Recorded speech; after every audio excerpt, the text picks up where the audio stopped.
Mark chapter 2.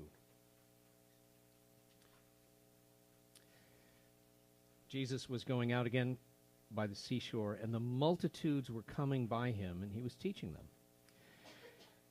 And passing by, he saw Levi the son of Alphaeus sitting in the tax office, and he said to him, "Follow me." And Levi arose and followed him. And so it came about that he was having dinner in Levi's house, and many tax gatherers and sinners were dining with Jesus and his disciples, for there were many of them who were following him. Now the scribes and the Pharisees saw that he was eating with the sinners and the tax collectors, and they began saying to his disciples, "Why is he eating with sinners and tax collectors?" Jesus heard them, and he said, "It is not those who are healthy who need a physician, but those who are sick. I did not come to call the righteous, but sinners." Let it shine on me. Let it shine on me. Let your light from the lighthouse. Let it shine on me. Oh, let it shine on me. Let it shine on me. Let your light from the lighthouse, let it shine on me. My Lord is done just what he said. Let your light from the lighthouse, let it shine, shine on me. Well, he heal the sick and be raised the dead. Let the light from the lighthouse, let it shine on me. Oh, let it shine on me. Let it shine on me. Let your light from the lighthouse, let it shine, shine on me. Let it shine on me. Oh, let it shine on me. Let your light from the lighthouse, let it shine on me. I know I got religion and ain't ashamed. Let your light from the lighthouse, let it shine on me. The angels in heaven done roll down my name. Let your light from the lighthouse, let it shine on me. Oh, let it shine on me. Let it shine on me. Let your light from the lighthouse, let it shine, shine on me. Let it shine on me.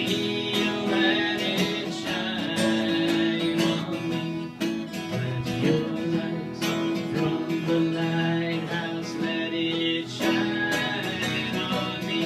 Oh, let it shine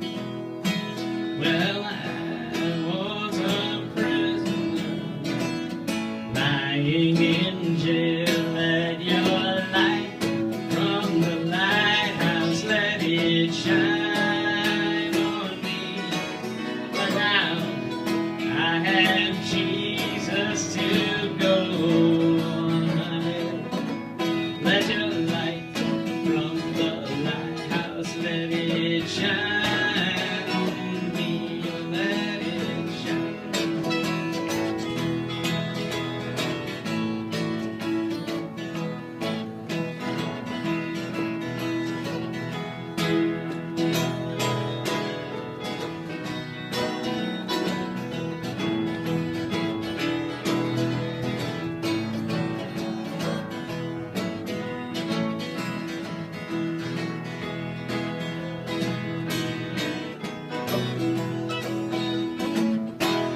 Let it shine on you, let it shine on me.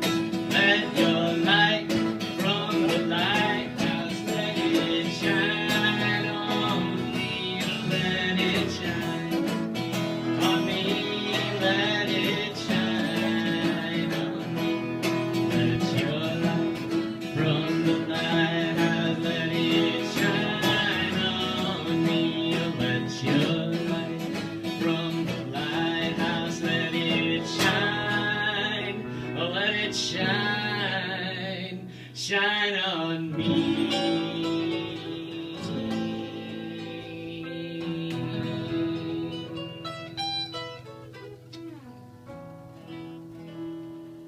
I want to tell you about a guy I knew, Phil. Every church has a Phil, as far as I'm concerned, but of all the Phils I've known, Phil was the Philliest of them all. Phil was about this tall, balding guy. Older. When I knew him, he was like 80 or so. He was in his 80s. He actually died since I've been here in Portage. Phil would stand like this all the time. I can't even do it. It's like, and Phil. I think that we would say today that Phil, he would have been diagnosed as being on the spectrum of autism, maybe with something like Asperger's, because he always seemed to be like out of touch with the emotional states of people around him. So he's kind of always in a good mood, and when people were angry with him, he found that confusing, but I never saw him get angry. He also, I'm fairly certain, had ADD, and here's part of the reason I think he did. I knew a guy who had kind of a thing against Phil, and I learned why. The trustees had been working on some project, I think it was painting or something, and they were painting the back of the parsonage, which the parsonage was a two-story, full two-story. It was an old, really beautiful old house, arts and craft house, but the basement in the back was almost ground level, because it did one of those. It had a little bit of a walk up from the basement in the back. So that meant to paint the peak of the house in the back, you had to have a really tall ladder. So there was a guy painting on the top of a tall ladder. Phil's job was to hold the ladder. And all of a sudden, the guy felt a little weird, and he looks down, and Phil apparently saw something interesting and wandered off to go looking at it. Here's another reason I think Phil maybe had ADD. You know, in my house, you heard me say not ADD, but ADOS, as in attention deficit. Oh, a shiny. But and that's a joke that came from one of my son's classmates in school. But sometimes people will do the same ADOS, and they'll say attention deficit. Oh, squirrel. Phil loved squirrels. He actually did not repair a window on his house so the squirrels could get in if it was cold. Yes, seriously. And he would watch the squirrels forever and talk about it. I think he gave names, but he knew them, certainly. And he was fascinated by the squirrels, and his house was a disaster, and it had to be condemned when he died. Phil, I know, served in the military. I swear he had to have been, he had to be the original Gump, right? Forrest. He had to be the original Forrest Gump. He had to be that guy, because that was just how Phil was. He rode a bike, only the bike. So nowadays, do you know what an e-bike is? Yeah, these things are cool. Phil had some kind of version of that when they weren't cool. Some old bike with a little electric motor on it that helped go, and that's what he would zip around town on all the time. And he loved to sing in the key of Phil. What's interesting about the key of Phil is that it wasn't really not in the right key. It's just that he would be singing a third off from everybody else. He'd be like singing the melody a third higher, which really would throw people off. And he wanted to be in the choir. He was in the choir, but the choir was like, oh, no, Phil's here. He would always like to he loved doing solos too. And every Christmas in particular, Phil wanted to sing at the Christmas Eve service. He wanted to sing Birthday of a King. And he liked to sing Jerusalem on Easter, but Birthday of a King on Christmas Eve was sort of like his signature song. And nobody wanted to work with him. So I often would be the guy going, hey, I'll play the guitar with you. And kind of try to see if I could get him anywhere into the right key range, if that was even possible. And he would do this. So my son was during this period of time, my son had been in college and then was off to his first job as a music teacher and stuff like that. I remember one Christmas Eve when my son was there, and I because I'm used to hearing people comment about Phil, like, oh, Phil. And I thought my son would, be like, because for a lot of people when Phil would get up to sing, they'd be like, fingernails on the crotch. Fuck. My son said to me afterwards, he said, I love it when Phil sings. Okay. Thinking, you're going to have to explain this to me. And he said, because Phil, he's in the wrong key, he doesn't sing well, but he embodies the song. He is completely present with the song. And more people should sing that way. I don't think you can understand music if you're not willing to get into the music the way Phil does. And I really think it's great that he sings like that, and that he does that every Christmas Eve. Yes. For different reasons, I agree with you. But Phil would make people crazy. Millie, in particular. Wow. Oh, Phil. Oh, Phil. I said to her once, because she would always complain about Phil. I said, you know what? He bugs you so much because you love him. And when the day comes and he dies, you are going to miss him like crazy. But Phil would just be Phil. And always getting in the way and always a problem and always... I'd like to say weird, but that's not even true. Phil was so truly Phil that you could not describe him as weird. He was just Phil. But there's always people like that in church. You know what I mean? The ones who we look at and we're like, don't they know how to dress? Don't they know how to act? Don't they? Every church has a Phil. It just does. Those people who don't quite seem to fit, who don't fit in, who don't seem to know the rules, who don't seem to be able to learn the rules, who kind of operate in a place that doesn't fit how we think it should be done. Don't we know you're supposed to dress a certain way and do certain things and act a certain way? And so it's easy for us to sit in like, oh, did you see how they were dressed? Did you see how, oh my goodness, his fingernails were dirty. He didn't clean up before he came. All this, all that. It's so easy for us to do that. So Judea, what we think of this as the Holy Land, at one time was fairly large. The original nation of Israel was pretty big. And then over time it kept shrinking. And eventually it occupied an area which was Judea, which is where modern Israel is, and then also the Galilee. And I think right now the Galilee is in Palestine, if my geography is remotely correct.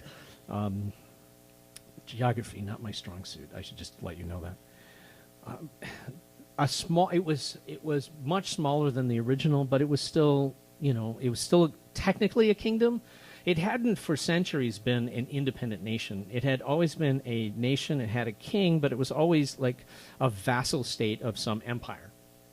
And often was the place where they were fighting over. Empires would fight over because it was actually strategically located along some trading routes. So there was always conflict about control of what we think of as the Holy Land.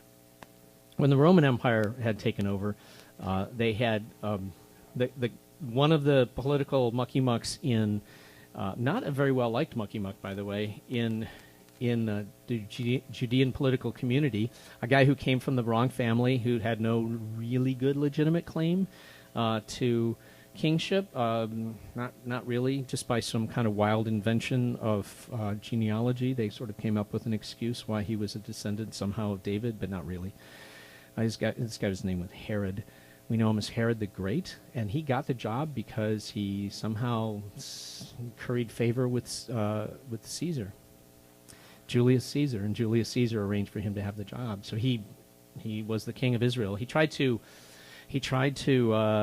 sort of get in the goods with people by doing big infrastructure projects, like building the temple. So the temple underwent a great, huge build-up project, and it was very, very beautiful as a result. And then, of course, he died, because that's what happens, and somebody else came along. But in the year after the death of Herod the king, in the year 9, the Romans were always a little bit frustrated with dealing with Palestine. It was always complicated and messy. So they decided to chop it in half and take the part that we think of as Judah or Judea, and they left a king, a Herod, in charge of the side that we call the Galilee. But the Romans just decided that they would annex the part that was called Judah, they called it Judea, into the Roman province of Syria. So it would be under the governance of the Roman governor of Syria. And so to do this, they had to do a census. I'll explain why in a minute.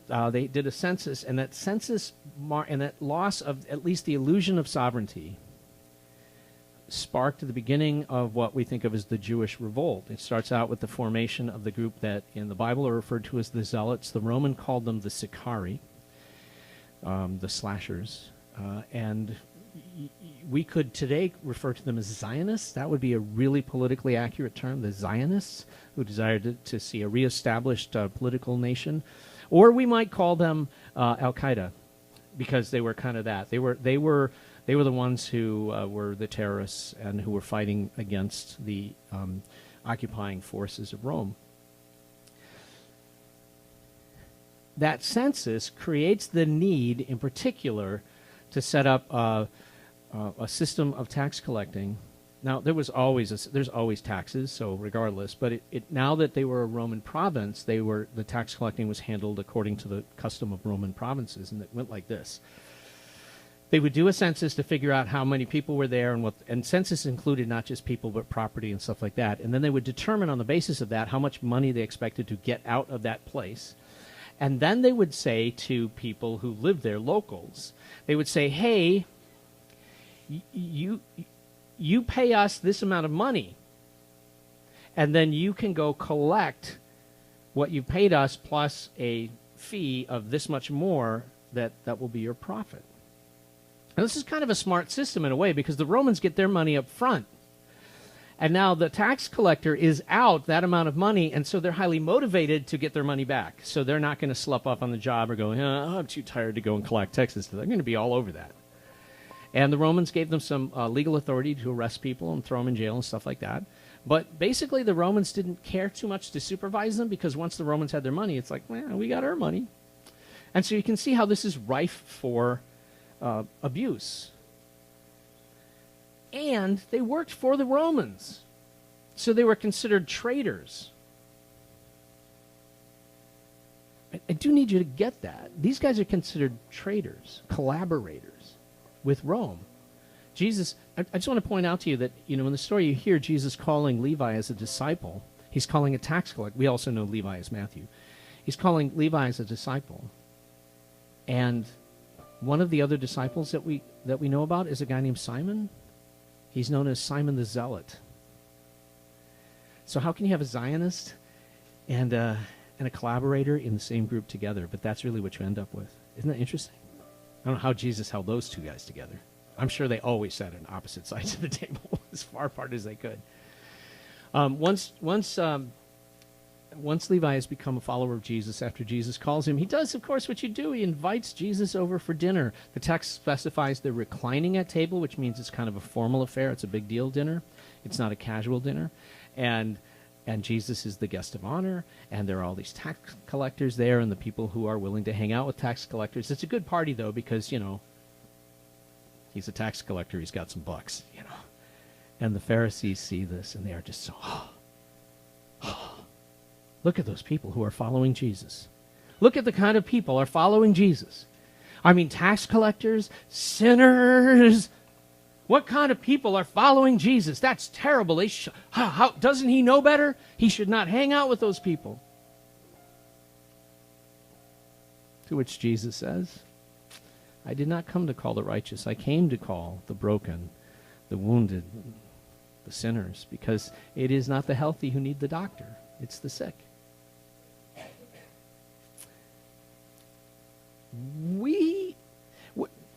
You and I, as church-going people, we tend to be a little bit like someone who's got to go to the hospital, but first we have to make sure to put on a suit and tie, right? Or the nice dress. So we look good. So we don't look... because we don't want to look, I better comb my hair so I don't look sick.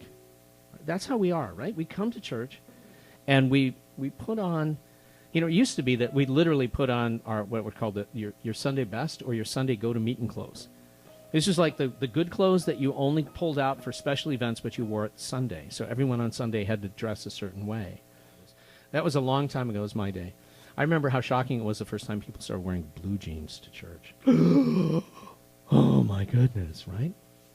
Now we hardly care, except,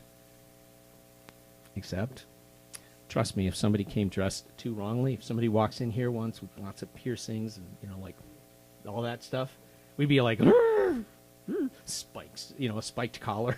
We'd all be freaking out. That's just how we are, right? So we don't put on we don't put on the Sunday go-to-meeting clothes, but we do put on the Sunday go-to-meeting face, don't we? Right, the Jesus face, the one that's no matter what's going on, we love our children, we love our husbands, everyone's getting along, everything's great, and we go to church and we smile and we sit there because we know how to sit and we know how to act and we know how to behave. And we're quick to criticize those who come to church and don't. Same church that Phil was in. There was a guy showed up one Sunday. I'd never seen him before. But I could see by people's reaction that everyone else knew who he was. So I kind of spoke with them, who's this guy? And they told me, I don't remember his name, to be honest, but he was a guy who had a real trouble with alcohol. And he had been coming to church some years before I'd been around. He'd come to church and he was drunk.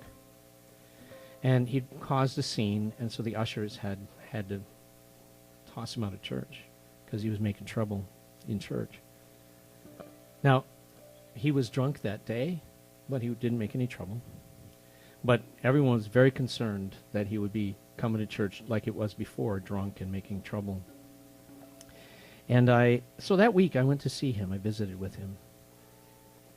Little apartment that he had, very, very small, living on whatever Social Security or whatever it was he had access to. And I said to him, I want you to come to church. I don't care if Saturday night you are out drinking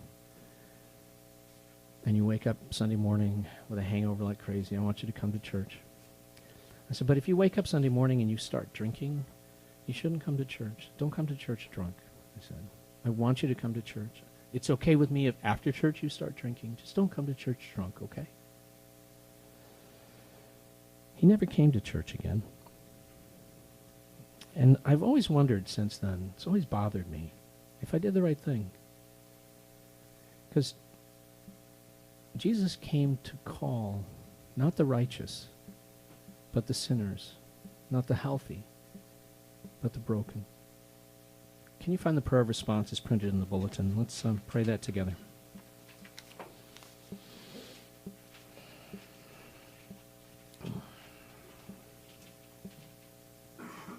How many times have I shaken my head disapprovingly at someone else sitting in church and criticized them for how they are dressed or how they behave?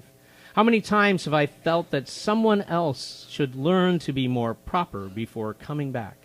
But Lord, am I here so that I can learn how to act proper? Or am I here so that you can heal my soul? Maybe those who I frown on have something to teach me. Maybe I can learn what they seem to know, that you did not come to call the righteous, but we sinners. In Jesus' name, amen. Apparently you have to stand for the song. Joshua fought the battle of Jericho, Jericho, yeah. Joshua fought the battle of Jericho, and the walls came tumbling down. You can talk about your man of Gideon, you can talk about your man of Saul, but there's nothing like good old Joshua at the battle of Jericho. That the moment Joshua did the battle, Jericho, yeah, Jericho, Jericho. Joshua did the battle of Jericho, and the walls came tumbling down, and up to the walls of the Spirit hand. And Joshua said, don't be afraid, because the battle is in God's hand. That morning when Joshua hit the battle, Jericho,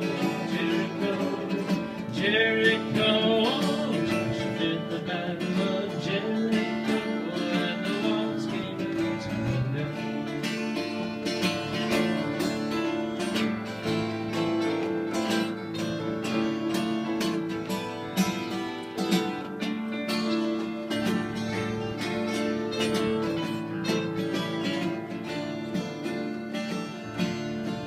Around the walls of Jericho, 7 times around. Then all God's people began to shout.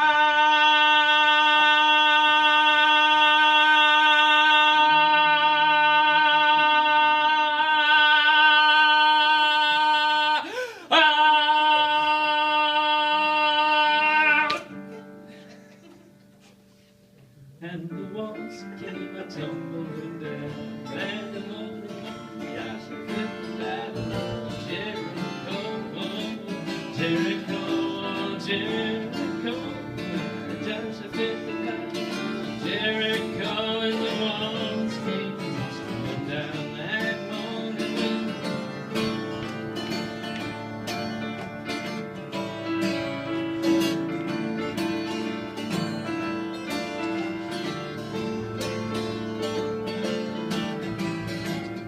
That morning when Joshua hit the battle of Jericho, the battle of Jericho, the battle of Jericho. Joshua hit the battle of Jericho.